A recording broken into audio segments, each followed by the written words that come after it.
அவரின் மகனுக்கு அவளை கட்டி வைக்க வேண்டும் என ஒற்றை காலில் நின்றவர் சொந்தத்தில் மனம் முடிப்பது நல்லதல்ல என வெங்கடேசன் மறுத்துவிட, அன்றிலிருந்து இவர்கள் வீட்டுப்படி ஏறுவதில்லை, அவர்களிடம் பேசுவதும் இல்லை.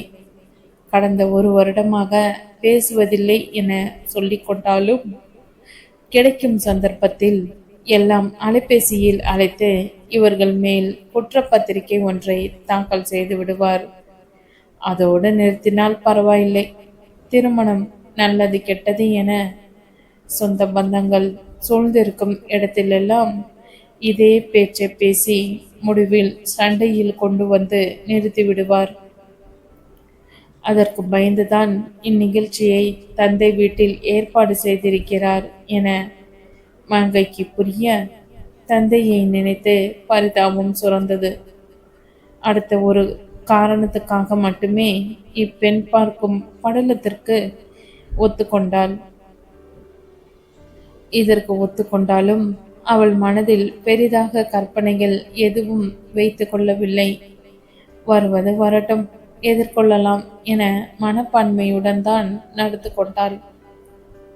எல்லாம் சூர்யாவை பார்க்கும் முறையில் சூர்யாவின் வாயில் இருந்து சீச்சி என்ற வார்த்தையை கேட்ட பின்னரும் அவனையே பார்த்து ஈ என மங்கை சிரித்து கொண்டிருக்க, ஒருவேளை லூசா இருப்பாளோ என்ற எண்ணம் சூர்யாவின் மனதில் தோன்றாமல் இல்லை. ஆனாலும் படித்து வேலைக்கு போகிறாளே, தெளிவாகவும் பேசுகிறாளே, பின்ன எப்படி என குழம்பி போனான். அடுத்த நொடியே அவ லூசோ இல்லை பிசாசோ, நமக்கு என்ன வந்தது என அந்த எண்ணத்தை ஒதுக்கியவாறே பெற்றோரை தொடர்ந்து வெளியில் வந்து காரை கிளப்பினான் சூர்யா. சந்தர்ப்பம் கிடைச்சா மீண்டும் சந்திக்கலாம் என சொல்லியவாறே அரவிந்த் தான் கடைசியாக வெளியேறியது.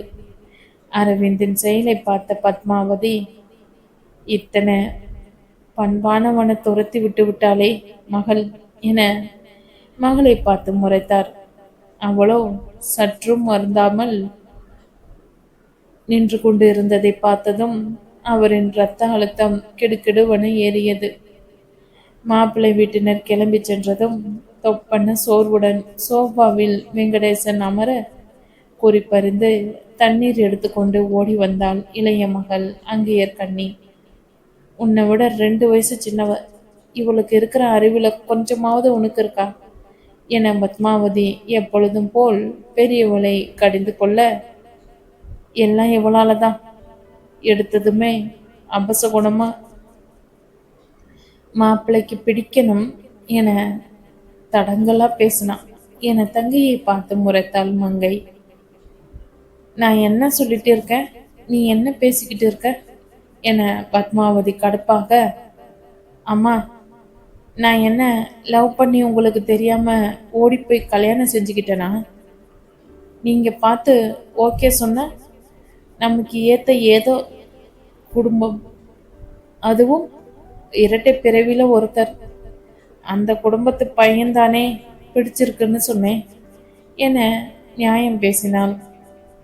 சும்மாவே உன் அத்தை வாய்க்கு வந்தபடி பேசுவாங்க, இதுல இப்போ நடந்தது தெரிஞ்சது, உன்னை எந்த லட்சணத்துல வளர்த்து வச்சிருக்கேன்னு ஊரு கேட்ட மாதிரி அடிப்பாங்களே என பத்மாவதி புலம்ப, அதை கண்டு கொள்ளாமல், அப்பா இதே மாதிரி எத்தனை இடத்துல அக்காவை பெண் பார்க்க வந்துட்டு தங்கையை பிடிச்சிருக்குன்னு சொல்றத பார்த்துருப்பீங்க.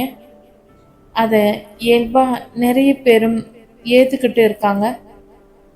அத சரின்னு சொல்லல, அதே சமயத்தில் என் மனசுல பட்டதை சொல்லாமலும் இருக்க முடியல, அது தப்பா என்றாள். பெண்களுக்கு தைரியத்தை வளர்க்குறேன்னு அசட்டு தைரியத்தை வளர்த்து வச்சிருக்கீங்க என பத்மாவதி அப்பொழுது சமாதானம் அடையாமல் புலம்பலை தொடர, இரு பத்மா, நம்ம பொண்ண நம்மளே புரிஞ்சுக்கலன்னா எப்படி என வாயை திறந்தார் வெங்கடேசன்.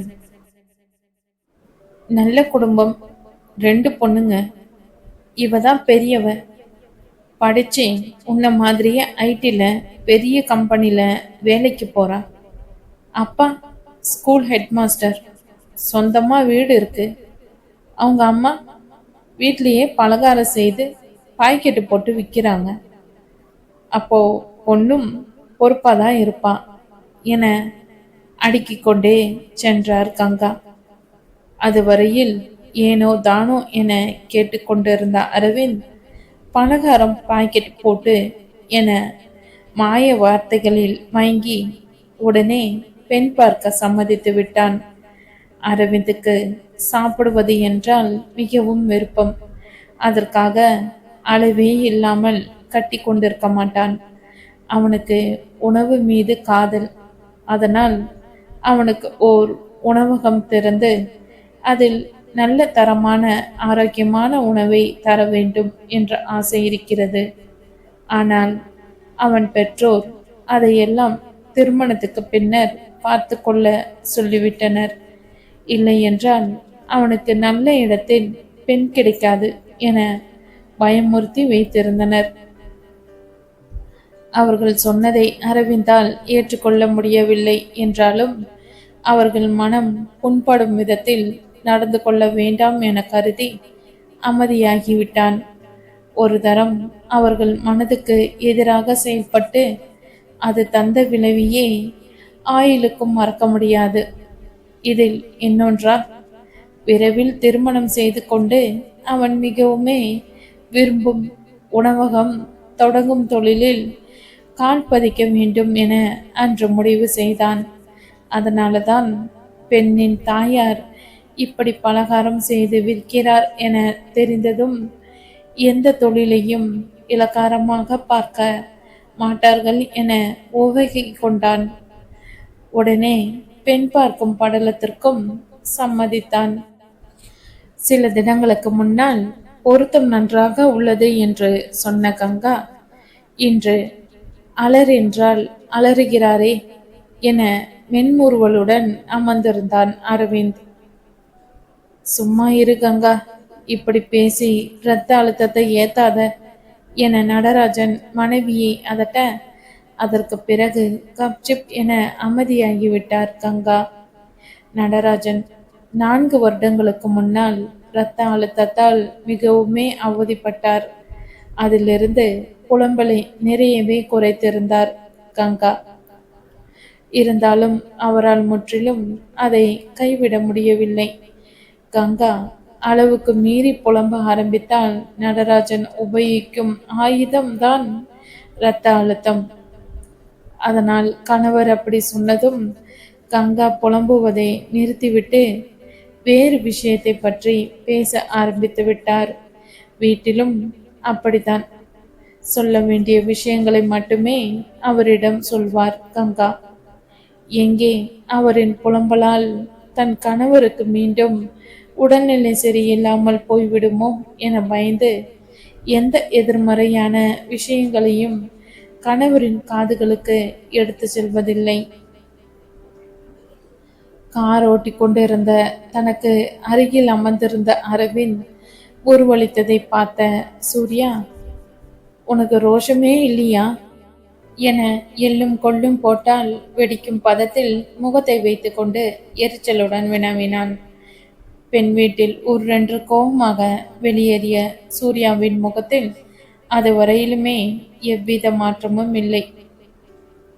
உன்னை பிடிச்சிருக்குன்னு சொன்னாங்க, இதுல கோவப்பட என்ன இருக்கு என தோள்களை அலட்சியமாக குலுக்கினான் அரவிந்த். சாலையில் பார்வையை பதித்திருந்த சூர்யா எதுவும் சொல்லாமல் யோசனையில் ஆழ்ந்திருக்க, ஆனா ஒரே ஒரு வருத்தம் என நிறுத்தினான் அரவிந்த். கண்ணுக்கும் காட்டல, கீழே இருக்கிற வாய்க்கும் போடல, இப்ப பசிக்குது என்றான் அரவிந்த் வயிற்றை தடவியவாறே. அடுத்த நொடி பாறை போன்று இறுகியிருந்த சூர்யாவின் முகம் அவனையும் அறியாமல் இலக, போடா தீப்பே என்றான். சூர்யா அவனை தின்னிப்பண்டாரும் என்ற செல்லமாக அடிக்கடி அழைப்பதால் அதுவே நாளடைவில் சுருங்கி தீப்ப என்றாகிவிட்டது. காரில் நிலவி வரும் இருக நிலையை தளர்த்தவே அவ்வாறு அரவிந்த் கேலி பேசினான் என சூர்யாவுக்கும் புரியாமல் இல்லை. ஆனாலும் சூர்யாவால் சற்று முன்னர் நடந்ததை எளிதாக மறந்து உற்சாகமாக இருப்பதைப் போல் காட்டிக்கொள்ளவும் முடியவில்லை. சூர்யா சென்ற வாரம்தான் சொந்தமாக கார் வாங்கியிருந்தார். இதுவரையில் 2 சக்கர வாகனமே. சொந்தமாக உழைத்து சம்பாதித்து வாங்க வேண்டும் என இது நாள் வரையில் காத்திருந்தான். அரவிந்த் பணம் தருகிறேன் என சொல்லியும் கேட்கவில்லை. காத்திருந்து சொந்த ஊதியத்தில் வாங்கியே விட்டான். பெண் பார்க்க அவனுடைய புது காரில் செல்லலாம் என கிளம்பியிருந்தான் சூர்யா. அதனாலதான் காரை சூர்யா ஓட்டியது. முதல் ஆளாகவும் அவன் கீழே இறங்கியது. இறங்கிய பின்னரே மற்றவர்களுக்கு கதவை திறந்து விட்டான். அதனாலதான் அலர்மேல் மங்கையின் பார்வையிலும் முதலில் பட்டு தொலைந்தான். தன் குணங்களை பற்றி எதுவும் தெரியாமல் சும்மா பார்த்தவுடன் பிடித்துவிட இது என்ன கதையா இல்ல சினிமாவா என பொறுமினான் சூர்யா. அவளுக்கு அரவிந்தை பிடித்திருந்தாலும் அதே கதைதானே என்பது அவனுக்கு வசதியாக மறந்து போனது. அரவிந்த் இதையெல்லாம் பெரிதாக எடுத்துக்கொள்ளவில்லை. அவன் யதார்த்தவாதி. இப்பொழுது அவனுக்கு பெண்ணை பிடிக்கவில்லை என்றால் பிடிக்கவில்லை என்று சொல்லிவிட்டு வந்திருப்பான். அதே உரிமை பெண் அவளுக்கும் இருவருக்குமே என்றே ஆரம்பத்தில் நினைத்தான். அதனால் எந்த ஒரு வருத்தமும் மனக்கசப்பும் இல்லை அவனிடத்தில். சூர்யாவுக்கும் ஒத்த சிந்தனையே. அப்பெண் அரவிந்தை பிடிக்கவில்லை என்று சொல்லி இருந்தாலும் பேசாமல் வந்திருப்பான். அதை சொல்லியே அரவிந்தை கலாட்டவும் செய்திருப்பான். ஆனால் அவனுடைய இப்போதைய பிரச்சனையே அரவிந்தை விட்டுவிட்டு தன்னை பிடித்திருப்பதாக அவள் சொன்னதே. அதுவும் எந்த பொண்ணையும் இனிமேல் நிமிர்ந்து கூட பார்க்க கூடாது என முடிவு செய்திருந்த அவனை பார்த்து பிடித்திருக்கு என்றால் அவனால் ஆத்திரத்தை கட்டுப்படுத்த முடியுமா? ஆர் யூ ஓகே என மீண்டும் உறுதிப்படுத்திக் கொள்ளவென சூர்யா அரவிந்திடம் கேட்க, விடுடா, சும்மா தேஞ்சு போன ரெக்கார்டர் மாதிரி அதையே கேட்டுக்கிட்டு இருக்க. உனக்கு என் கொள்கை தெரியுமில்ல. கல்யாணம் முடிகிற வரைக்கும் எந்த பொண்ணையும் இவள் எனக்கானவள் என என் மனசுல நான் ஃபிக்ஸ் பண்ணவே மாட்டேன். டோன்ட் வெரி என்றான் அரவிந்த். அவனுக்கு தெரிந்த கொள்கைதான். அரவிந்தின் நண்பனின் அண்ணன் திருமணத்தன்று மணப்பெண் காதலித்தவனுடன் சென்றுவிட அவன் சித்தம் கலங்கி புத்தி பேதலித்து இன்று வரையிலும் அப்படித்தான் இருக்கிறான். அதனால் அவனையும் அறியாமல் இந்த எண்ணம் மனதில் வேரூன்றி போய்விட்டது. அரவிந்தின் பதிலில் சமாதானம் அடைந்தாலும் சூர்யாவின் மனம் ஆறவில்லை. தன்னை பிடிக்காமல் வேறொருவரை பிடித்திருக்கிறது என எந்த பெண்ணாவது சொல்லியிருந்தால் அவனால் தாங்கியே இருக்க முடியாது. மனம் உடைந்து போயிருப்பான். ஒருவேளை நெஞ்சில் பலத்த அடி வாங்கியதன் விளைவோ? அதோட அவங்கள நான் முழுசா பார்க்கறதுக்கு முன்னாடியே பட்டுன்னு மனசுல உள்ளத சொல்லிட்டாங்க. இந்த விஷயத்தில் அவங்க நேர்மையை பாராட்டணும் என தொடர்ந்து பேசி சகோதரனுக்கு தெளிவுபடுத்தினான் அரவிந்த். மீண்டும் சற்று நேரம் அமைதி நிலவியது. மௌனத்தை கிழித்து கொண்டு அரவிந்தின் நகையொலி கேட்க திரும்பி என்ன என பார்வையாலே வினவினான் சூர்யா. நீ இவ்வளோ ஃபீல் பண்ற ஆள் இல்லையே. இந்நேரம் கவுண்டமணி செந்தில் ஜோக்க சொல்லி என்ன கலாய்ப்ப என்ன நினைச்ச என்றான். முன்பிருந்த சூர்யா அவன் சொல்வதைப் போல் பனித்துளியின் குளுமையை அனைவரின் மேலும் சாரலாக தெளிப்பான். ஆனால் இந்த சூர்யா அதற்கு நேர்மாறாக சூரியனின் உக்கரத்தை கக்கி கொண்டிருக்கிறான். வெளியில் காட்டவில்லை என்றாலும் சூர்யாவின் அதரங்கள் சிரிப்பில் துடித்து வெடிக்கும் நிலையில் இருந்ததை உணர்ந்த அரவிந்த், இந்த பொண்ணுக்கே உன்னை பிடிக்கலனா வேற எந்த பொண்ணுக்கு உன்னை பிடிக்கும் என சொல்லி சிரிக்க, அதற்கு மேல் சூர்யாவாலும் சிரிப்பை கட்டுப்படுத்த முடியவில்லை. பக்கென்று சிரித்து விட்டான். அடுத்த நொடி டோப் என்ற சத்தத்தை தொடர்ந்து ஸ்ட்ரிக்சர் என சூர்யாவின் காரின் டயர் தேயும் சத்தம் பலமாக கேட்க, கார் ஒருவித குலுங்கலுடன் நின்றது. சூர்யாதான் கண்களை சாலையில் பதிக்காமல் அருகில் அமர்ந்திருந்த அரவிந்தை முறைப்பதும் பார்வையை விளக்க, அப்பொழுது அவன் முன்னால் சென்று கொண்டிருந்த 2 சக்கர வாகனம் சிக்னலில் போய் நின்றிருந்தது. ஆரம்பத்தில் அதை கவனிக்காத சூர்யா கடைசியில் தான் கவனித்தான். அந்த 2 சக்கரத்து வாகனத்தின் மேல் உரசி விடுவோமே என நொடியில் உணர்ந்து பிரேக்கை பட்டென்று அழுத்தியிருந்தான். ஆனாலும் சற்று தாமதமாகிவிட்டது. முன்னால் நின்றிருந்த வாகனத்தின் மேலே லேசாக உரசி விட்டு இருந்தான் சூர்யா. நல்ல வேளை மிதமான வேகத்தில் வந்ததால் பெரிதாக எதுவும் நடக்கவில்லை. ஆனாலும் திடீரென்று நடந்ததில் அந்த 2 சக்கர வாகனத்தில் இருந்தவன் நிலை தடுமாறி வண்டியோடு கீழே சரிந்து விட்டான். அதை பார்த்து பதறிய சகோதரர்கள் கீழே இறங்கி அவனை நோக்கி ஓடினர். வண்டியில் இருந்து இறங்கியவன் ஹெல்மெட்டை கழற்றிவிட்டு கைமுட்டியை ஆராய்ந்து கொண்டிருந்தான். கீழே உள்ள கல்லில் உராய்ந்து உதிரம் கசிந்திருந்தது. அடிபலமா என்ற சூர்யாவின் பதட்டமான குரலில் அவசரமாக திரும்பி பார்த்து அடிப்பட்டவன், சார் நீங்களா என்றான் கண்களை அகல விரித்து. வினோத், வெரி சாரி, என் மேலதான் தப்பு. அடி பலமில்லையே என்றான் பதட்டத்தை கைவிடாமல். ஒன்றும் பிரச்சனை இல்லை சார், லேசான சிராய்ப்பு தான் என்றவன் காயம்பட்ட இடத்தில் தன் கைக்குட்டையை கட்ட முயன்றான். இப்படி கொடுங்க என அவன் கையில் இருந்து அதை வாங்கிய சூர்யா அவனுக்கு நிதானமாக கட்டிவிட்டான். வினோத் சூர்யாவுக்கு கீழ் ஒரே அலுவலகத்தில் பணிபுரியுபவன். பூத கண்ணாடியை கொண்டு தேடினால் கூட சூர்யாவின் வேலையில் சிறு குறையை கூட காண முடியாது. வேலையில் மொத்த உழைப்பையும் அர்ப்பணிப்பையும் செலுத்துபவன். எப்பொழுதும் ஒரு வேகம் இருக்கும் அவனிடத்தில். அதனால தான் இந்த சிறிய வயதில் இவ்வளவு பெரிய பதவியில் அமர்ந்திருக்கிறான் என்று வினோத் அடிக்கடி நினைப்பதுண்டு. ஆனாலும் அவனுக்கு ஒரு குறை உண்டு. சர்வகாலமும் இறுகிய முகத்துடன் நடமாடுவது, அதே முகத்துடன் அனைவரையும் கண்டிப்பது. அத்தகைய குணம் கொண்டவன் இன்று தன்னிடம் சற்றும் தயக்கமில்லாமல் மன்னிப்பை வேண்டுகிறான் என குனிந்திருந்த அவன் தலையை பார்த்து வியந்து கொண்டிருந்தான் வினோத். அதோடு அவனின் இறுகிய முகத்தை எங்கே கலற்றி வைத்து விட்டான்? நினைத்த அளவுக்கு ஒன்றும் மோசமில்லை.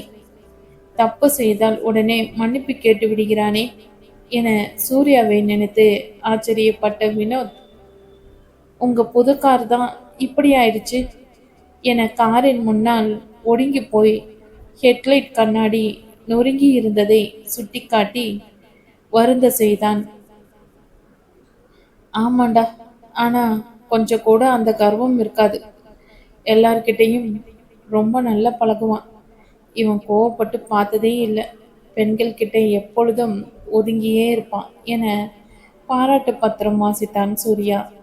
இப்படி வாசிப்பவன் தான் இன்னும் சில மாதங்களில் அவனை அழைத்து பெண்களோட அளவோட வச்சுக்கோ என சொல்வான் என நினைத்திருக்கவில்லை.